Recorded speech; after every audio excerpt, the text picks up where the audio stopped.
Hi everyone. I know it's been a while since I've done one of these, and I thought with the current times as they are, it's probably about time we did one, as there's lots of help and advice we can give during this COVID-19 crisis, because I know a lot of you are struggling out there, a lot of you are self-employed, have small businesses, so I just wanted to share with you some tips of how to make sure that you stay on brand during the crisis, basically.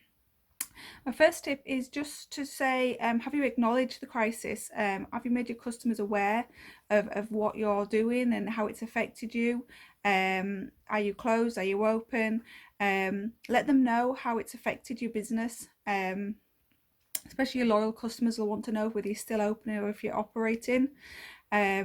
A second tip would be to make sure you don't send or share any sort of medical advice or any hints and tips of how to deal with the situation. Leave that up to the experts. You don't want to be sharing something that might be later be not true. So I would just stay away from sharing anything around that. My third tip is, however, do share how you are dealing with your own precautions in the workplace.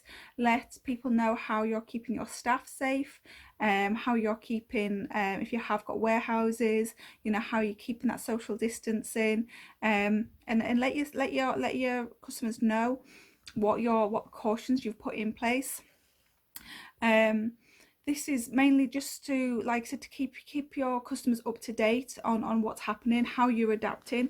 A lot of businesses are adapting and going more online, or being able to adapt to sort of consultations online, or being able to deliver when they haven't been able to previously. And this is great how a lot of your businesses are adapting. But keep your customers informed, and just keep posting and let them know you are still there, and stay in touch with the audience. That's my final tip, is to make sure you stay in touch with them, ensure that you are still active online. It is a tough time out there and a lot of you are struggling, so if you can keep your brand on track and let people know that you are still there, then if you have had to close completely, then hopefully once you do reopen, they haven't forgotten you and they can come and visit you again, and you can start to build up again. But I have lots of hints and tips on how to keep your business and your brand going during this time. By all means, get in touch. I'll answer any questions that you have, and basically just stay safe. Thanks very much.